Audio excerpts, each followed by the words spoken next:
तब परिहरि करी हूं सेवकाई। महाराज सब छोड़कर तुम्हारी सेवा करूंगा, क्योंकि अब मुझे समझ में आ गया कि ये सब राम भगति के बाधक, कहीं संत तव पद अवराधक। महाराज ये तो राम भक्ति में बाधा खड़ी करते हैं। आपकी भक्ति करूंगा, आपका प्रेम करूंगा, आपका ध्यान करूंगा। महाराज मुझे न किष्किंधा का राज्य चाहिए, न मुझे बाली से कोई शिकायत रही। शिव भगवान ने कहा, लगता है सारी गरज हमारी ही थी बाली को मारने की।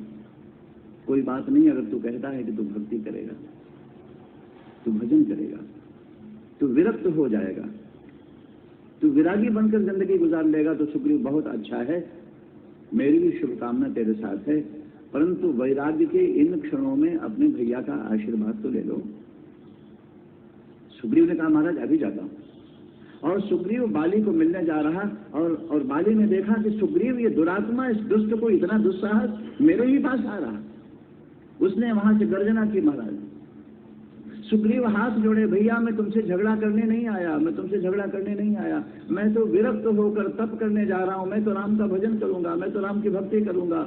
ये चीखता, चिल्लाता, रोता, गला रुंधा हुआ सुग्रीव दरवाजे तक पहुंचा, परंतु बाली अपने अहंकार में सुग्रीव की एक भी बात नहीं सुनता, और आते ही उसने जो एक मुक्का मारा सुग्रीव को, महाराज चीखते चिल्लाते भागा सुग्रीव, प्रभु बचाओ बचाओ बचाओ। क्यों, क्या बात है? सुग्रीव बोले, बंधु न होए मोर यह काला, ये मेरा भाई नहीं तो साक्षात काल है। बोले अब भजन नहीं करोगे क्या? बोले नहीं महाराज, मारो, मेरे प्राणों की रक्षा करो। भजन इतना आसान है? सब कुछ छोड़ करके भजन में चले जाएं महाराज।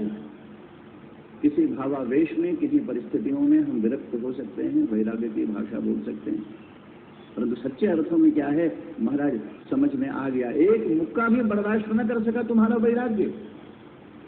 इतनी बड़ी त्याग और वैराग्य की बातें, और एक मुक्के में ही वो बाली अभी भाई दिख रहा था और अब काल दिखाई देने लगा। ऐसे ही महाराज अर्जुन की दशा है, श्मशान घाट के वैराग्य की, जलती चिता के वैराग्य की। ऐसा ही वैराग्य सुग्रीव का था जो एक मुक्के में टूट गया, और ऐसा ही वैराग्य अर्जुन को है, क्योंकि भगवान श्री कृष्ण को मालूम है कि अर्जुन कहां और कितना कमजोर है। इसलिए महाराज भगवान श्री कृष्ण ने कहा कि अर्जुन ठीक है जो तू कह रहा है, मैं तेरी बात एक एक स्वीकार कर लेता हूं, परंतु तूने जो ये कहा कि मैं इनको मारूंगा, ये मर जाएंगे, संसार में विधवाएं बढ़ेंगी, विधवाएं पर पुरुषों का संपर्क कर वर्ण शंकर संतानों को जन्म देंगी, ये पाप होगा। बोले हाँ महाराज। बोले यही डर है तेरा? श्री भगवान ने सोचा जरा मैं देख लूं अर्जुन की ताकत क्या है, क्योंकि अर्जुन जिस अहंकार की भाषा बोल रहा है, भगवान कृष्ण को ये तो पता है कि अर्जुन के पास उसकी ताकत कितनी है। श्री भगवान ने सोचा मैं अर्जुन को याद तो दिला दूं कि महाराज तू देख तो ले कि तेरे तोड़ीर और तरकश में कितना सामर्थ्य है। अर्जुन मार सकेगा तू पितामह भीष्म को? तेरे तोड़ीर में, तेरे तरकश में एक भी ऐसा बाण है? अर्जुन की नजरें झुक गई, क्योंकि अर्जुन झूठी बात तो कह नहीं सकता, क्योंकि कृष्ण को सारा सच्चाई पता है। कृष्ण को मालूम है कि भीष्म पितामह को मारने के लिए एकमात्र छल का प्रयोग है, अन्यथा पितामह भीष्म को मारा नहीं जा सकता। अर्जुन ने मस्तक झुका दिया। भगवान श्री कृष्ण ने कहा अर्जुन तेरे पास एक भी बाण ऐसा है जो गुरुदेव द्रोणाचार्य को मार सके? अर्जुन ने माथा झुका दिया, क्योंकि द्रोणाचार्य को मारने के लिए भी भगवान श्री कृष्ण को कपट का प्रयोग करना पड़ा। अर्जुन तेरे तूणीर तरकश में एक भी ऐसा बाण है जो महारथी कर्ण को मार सके? और अर्जुन ने माथा झुका दिया, क्योंकि कर्ण को मारने में भी भगवान श्री कृष्ण को कपट का सहारा लेना पड़ा। भीष्म पितामह, द्रोणाचार्य और कर्ण महाराज, इन्हें मारने के लिए श्री कृष्ण को कपट का सहारा लेना पड़ा। इसलिए अर्जुन निस्तेज हो गया। अभी तो बढ़ बढ़ के बातें कर रहा था, मैं मारूंगा, ये मरेंगे, तब ऐसा होगा, तब ऐसा होगा। क्यों अर्जुन मार सकेगा तू? अर्जुन मौन हो गया। अर्जुन के अहंकार पर श्री भगवान ने एक चोट मारी। इतनी बढ़ बढ़कर अहंकार भरी भाषा बोल रहे हो और सच्चाई कुछ और है। भगवान श्री कृष्ण ने कहा कि अर्जुन, तुमने कहा कि मुझे हस्तिनापुर का राज्य नहीं चाहिए, तीनों लोगों की संपत्ति मुझे मिले नहीं चाहिए। हाँ महाराज, और तूने कहा कि मैं भिक्षा मांगकर गुजारा कर लूंगा, मैं सन्यासी हो जाऊंगा। श्री भगवान ने कहा कि अर्जुन, बात तो बहुत अच्छी है, मुझे भी पसंद है। और अर्जुन भी थोड़ी देर के लिए उसका चेहरा खिल गया कि लगता है ये बात हमारे प्रभु को समझ में आ गई और अब जल्दी से वो हमारा समर्थन करके हाँ कहने वाले हैं। श्री भगवान ने कहा, अर्जुन तेरी बात तो मुझे समझ में आ गई, तो इतनी सी बात मुझे बता दे। भीख तो जब मांगने जाएगा तब जाएगा, परंतु आज तो मुझे बता दे। मैंने माना कि तू भिक्षा मांगने चला गया और किसी गृहस्थ परिवार के द्वार पर तुमने जाकर भिक्षा मांगी। भिक्षाम देहि मातः, माँ मुझे भिक्षा दो। और अंदर घर की मालकिन ने पहचान लिया कि ये तो अर्जुन की आवाज मालूम पड़ती। और अंदर से आवाज आई, कौन है भीख मांगने वाला? अर्जुन, क्षत्रिय होकर भीख मांग रहा, शर्म नहीं आती? नपुंसक कहीं का, तेरा तो मुंह देखना पाप है। अर्जुन तेरी क्या दशा होगी? अर्जुन ने कहा, मैं उसे जिंदा नहीं छोड़ूंगा। बोले फिर सन्यासी नहीं बन सकते। इतना कमजोर, और सन्यासी बनने की बढ़ बढ़ के बातें कर रहा।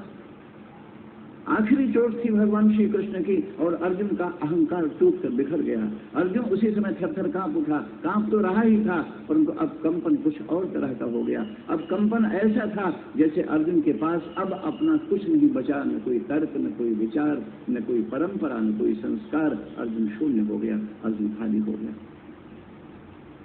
और अर्जुन ने भगवान श्री कृष्ण के चरणों में मस्तक झुकाकर श्रद्धा पूर्वक प्रणाम किया कि प्रभु अब मुझे संभालो, मैं कुछ नहीं जानता। जो कुछ भी मैंने तुम्हें कहा वो मेरा सचमुच दंभ था, मेरा अहंकार था कृष्ण।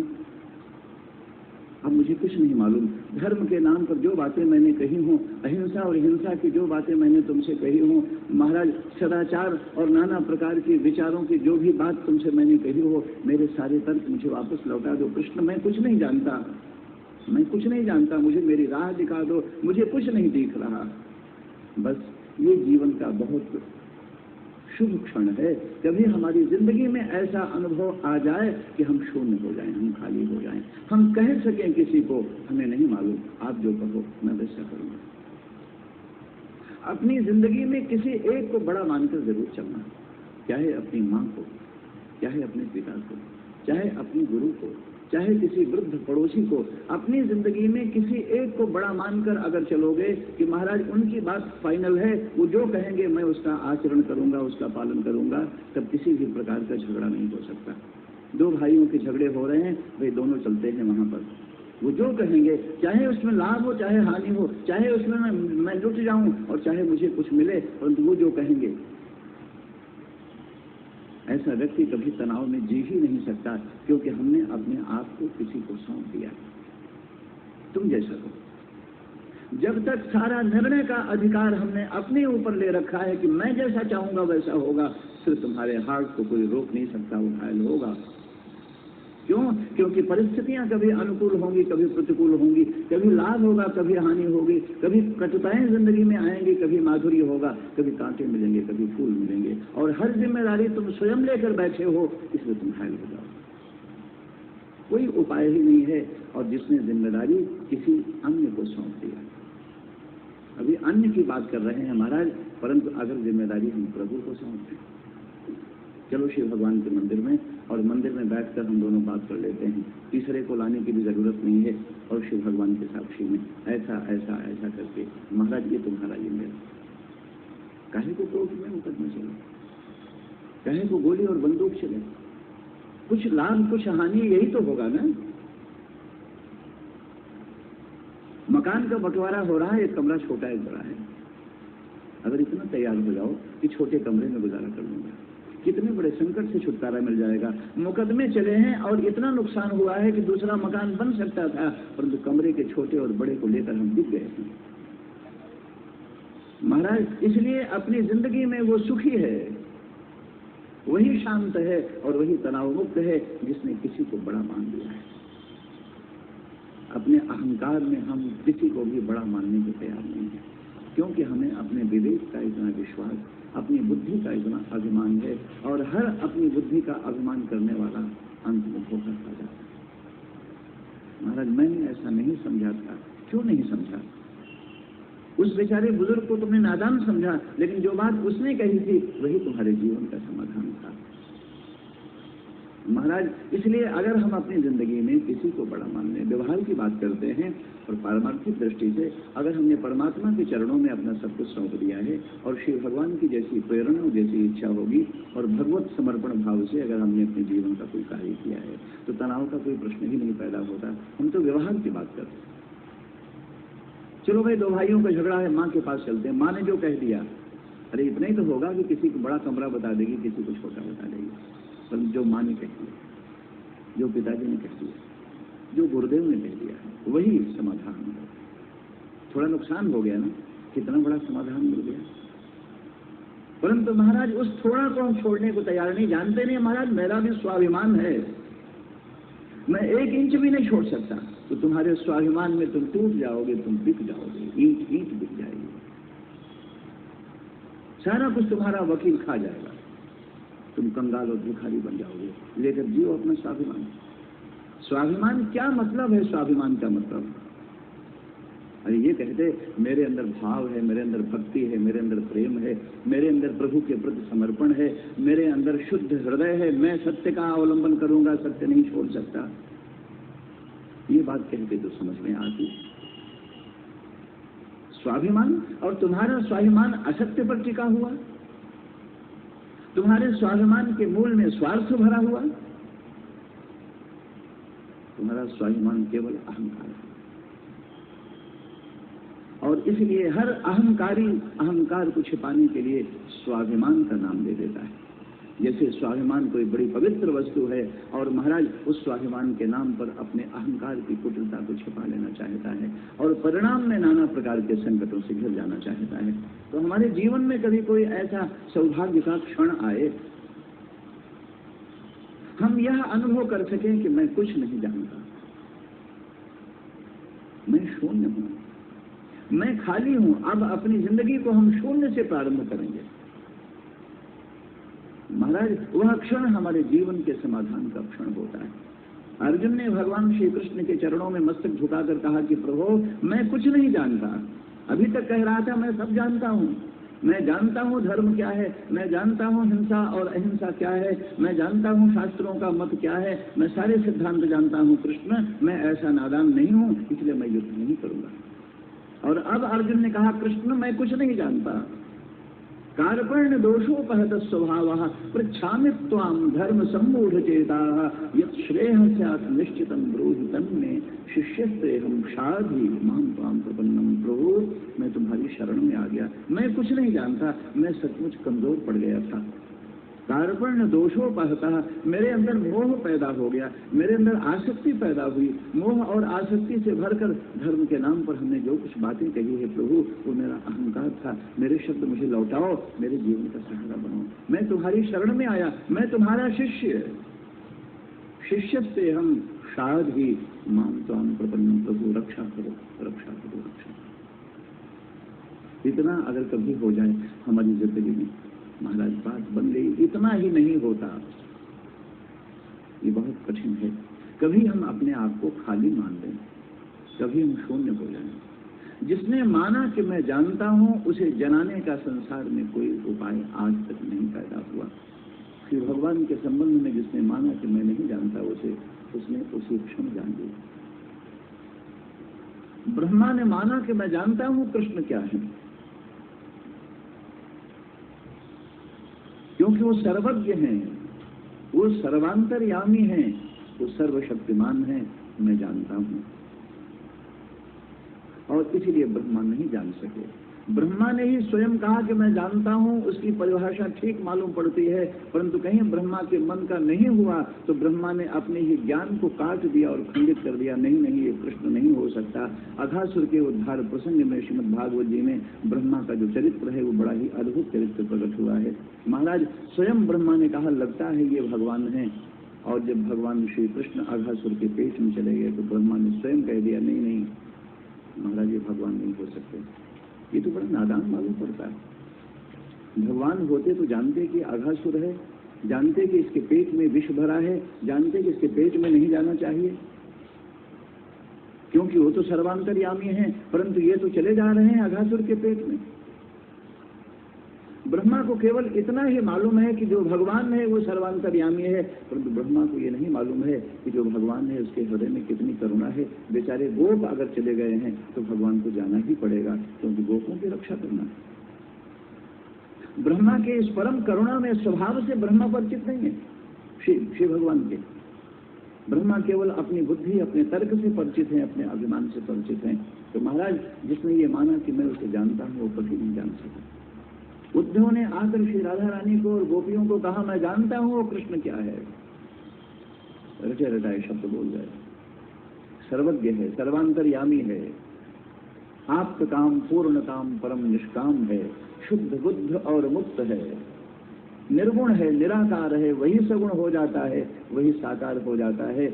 महाराज बड़ी बड़ी बातें तो कह डाला उद्धव ने, परंतु उद्धव जान सके?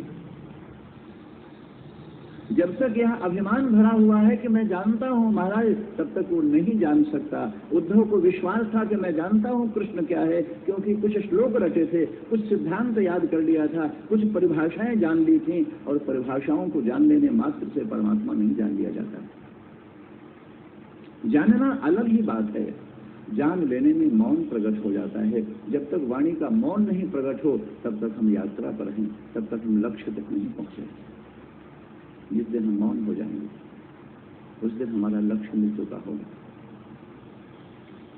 जब तक हमारी आंखों में शोले भड़क रहे हैं तब तक हम जिंदगी में प्रेम की बातें तो कर सकते हैं, प्रेम हमें नहीं मिला।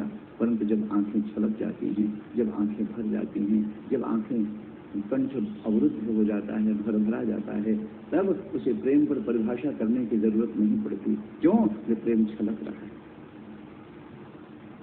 इसलिए महाराज ये न अज्ञातम विजानताम, जिसने माना कि मैं उसे नहीं जानता उसने जाना। गोपियों ने कभी नहीं कहा कि मैं उसे जानती। कृष्णम विदुः परम कांतम न तो ब्रह्मतया मुने।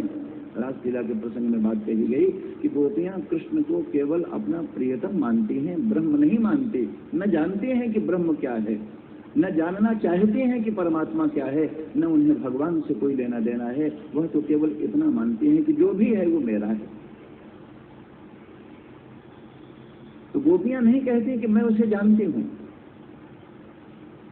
और गोपियों ने ही उसे जाना, उद्धव नहीं जान सके, गोपियां ही उसे जान सकें। तो महाराज इसलिए जो अपने अभिमान और अहंकार से भरा हुआ मान लेता है कि मैं उसे जानता हूं, वो कभी नहीं जान सका है। कौन जानेगा और कब जानेगा? बोले सोई जाने जिन देह जनाई। जब उसकी कृपा हो जाएगी, जब वो जनाना चाहेगा तब हम जान सकेंगे। और जब हम जान लेंगे तो क्या होगा? बोले जानत तुम ही हो जाइए। जानने के बाद तो भेद मिट गया, बूंद सागर में चली गई, बूंद सागर हो गई। अब अलगाव कहाँ है, अब पहचान अलग कहाँ है, अब भेद कहाँ है? जानते ही वह उसी में समा गया, जानते ही वह ब्रह्म हो गया, जानते ही वह परमात्मा हो गया, जानते ही वह भगवान हो गया। जानने के बाद अब उसमें भेद बुद्धि नहीं है। भेद बुद्धि सदा तनाव पैदा करती है, और अभेद आते ही जीवन का तनाव मिट जाता है। इसलिए महाराज अर्जुन को समय तो लगा भगवान श्री कृष्ण को, अर्जुन को रास्ते पर लाने के लिए, क्योंकि अर्जुन की सारी मान्यताएं तोड़ना पड़ा, अर्जुन के सारे ज्ञान के अभिमान भरे हुए तर्कों को मिटाना पड़ा, अर्जुन को एक नए धरातल पर लाकर खड़ा करना पड़ा। श्री भगवान से समर्थ थे तो बात बन गई, अन्यथा अर्जुन को इस धरातल पर लाना बहुत कठिन काम था। और जब अर्जुन उस धरातल पर आया तो अर्जुन के अंतःकरण में एक नई यात्रा का प्रारंभ हो गया। यात्रा प्रारंभ हो रही शुभ से। अब बीज आया है उसके हृदय में, अब अंकुर निकल रहा है। अंकुर निकलेगा, फूल खिलेंगे, वृक्ष बड़ा होगा। तब क्या होगा? तब सांख्य योग प्रकट होगा, तब निष्काम कर्म योग प्रकट होगा, तब उपासना और भक्ति के बड़े बड़े सिद्धांत प्रकट होंगे। परंतु अर्जुन, अभी तो अर्जुन अपने द्वंद्व से जूझ रहा है, और इस द्वंद्व से मुक्त होने का एकमात्र उपाय था श्री भगवान के चरणों में समर्पण, और अर्जुन का वो समर्पण हो गया। कार्पण्य दोषो परत स्वभाव पृच्छामि त्वां धर्म सम्मूढ़ चेताः यत् श्रेयः स्यात् निश्चितं ब्रूहि तन्मे शिष्यस्तेहं शाधि मां त्वां प्रपन्नम। महाराज, अब मैं तुम्हारी शरण में आ गया, मैं शरणागत। अब तुम जो उचित समझो वह करो, जैसा चाहो मैं वैसा करूंगा। बस यह भी गड़बड़ है। इसलिए सच्चा गुरु अपने शरणागत शिष्य को बैसाखी की तरह सहारा बनकर उसे चलना नहीं सिखाता।